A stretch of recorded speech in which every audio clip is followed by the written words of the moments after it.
We will be going over my fights today. Looking over and just reviewing one of the fights that I had at Fighters Rep 25. A good promotion. That was my first kickboxing fight I've ever done. I'm a Muay Thai fighter. I'm international and national champ. Also another gym champ and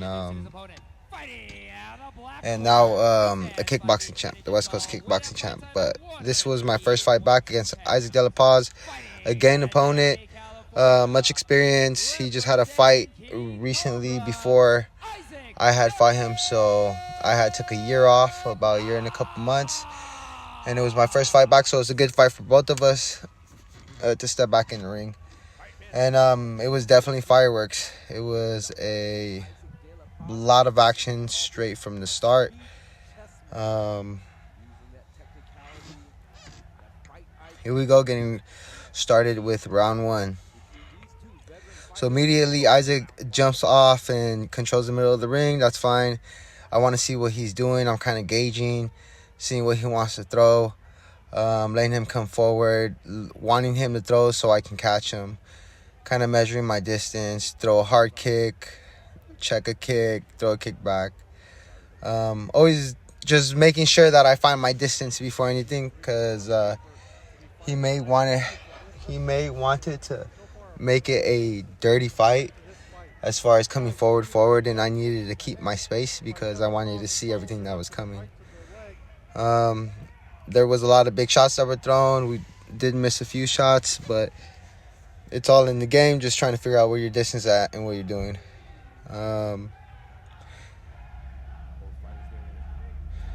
So right here, we're kind of just still throwing at each other, figuring it out. He throws a good jab, moving my head, trying to figure out, hit to the body. There you go, throw a fake pump with a fake jab with the switch kick. He throws his kick back. All right.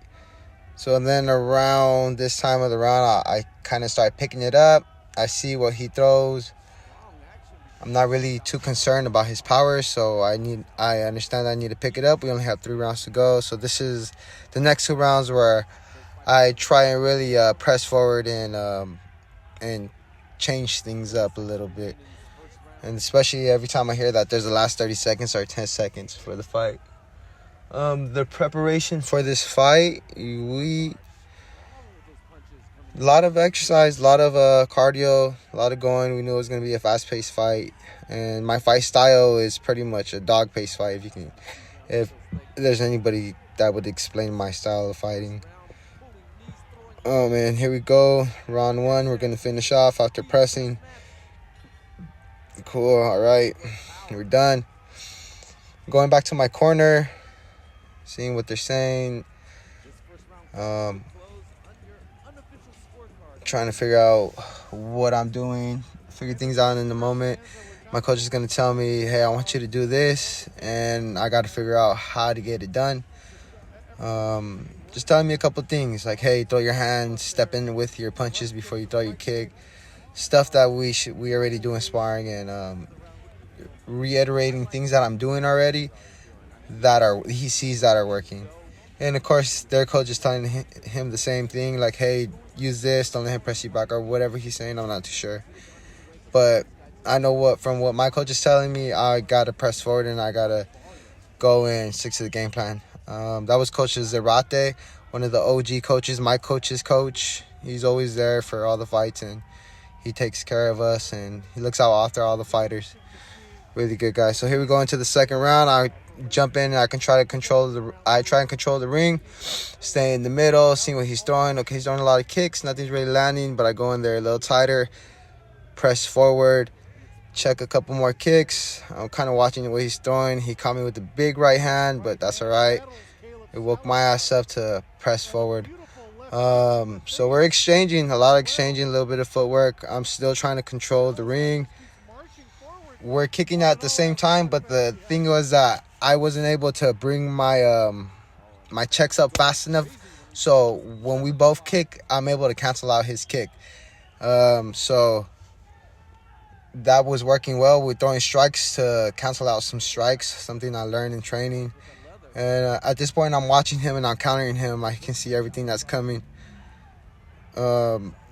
he's throwing really big punches, and I'm just trying to throw fast punches. I think that's what kind of made the difference in the fight. He did catch me, but I was just landing a lot more. I was doing a lot more through this whole fight. You can see the promoter stand up right there. That's the matchmaker. Just excited about all the action that's going on in this fight. Every time Isaac De La Paz would throw at me, I'd go ahead and try and time him to throw, so that way I wouldn't be clashing into him. I want to catch him while he's coming forward. And I don't mind getting into a dogfight. You know, I can fight off of the back foot, or I can press forward. I like to mix it up and change things around. You never know what's coming at you, so they can say they want to study me or say this and that, but we focus on our own game plan. Like you can see the promoter and the matchmaker both standing up right there. So we stick to the game plan no matter what and press forward. We work months in advance for this, and this was a dogfight. You know, he was getting frustrated, so he's trying to do little tricks, raising his hand up, trying to just do something to offset me. But I was on it. Clearly, I just pushed forward, and I knew that I had to step through with what they were telling me. And it's a really uncomfortable situation when you go back to your corner and you're uncertain, did I win, did I lose? But you can't think about that too much. You have to really be focused on the things you studied during your camp, the drills you went over. Like, it all comes down to the finest things. You know, the smallest imperfection, that's why you get clocked. That's why you get hit. I tell my students, you know, it's a game of inches. You know, if you move your head the wrong way, or you stay there for a little too long, or you take the wrong step, you'll get knocked out in the worst case scenario, you know. So you have to really watch and understand and gauge a lot of things. You know, he was a gang opponent, like I said. He wasn't afraid to throw. It was a really good show. Off of the third round, we're starting. I knew that I had to come forward. My coach said, throw your hands. So I just came forward and I started throwing my hands. And I was pretty tired. I gassed out, but I did everything I could. I threw everything, and I saw the punches. I knew he was going to throw hooks every time I came forward, or he would try and throw a knee if I stayed in the pocket too long. So I would try and hit, maybe push him away, and then our move to the side. But it pretty much turned into a dogfight in the last round. Like I said, sometimes he was a little bit faster with the kicks, but I was able to kick at the same time and exit out those kicks. We drilled a lot, keeping our hands up and moving our head a little bit more to the left, because in Muay Thai, you really have a straight guard. And in kickboxing, it's kickboxing, so you're almost like you're in boxing. It's really fast-paced. It's a whole different pace than Muay Thai I've had over 20 Muay Thai fights, and it's a lot slower. You see things a lot clearer. So going into this kickboxing, I definitely had to speed it up. But thankfully, I had the experience from past boxing, because I've done boxing as well. I have one boxing fight, and I won that one second round TKO.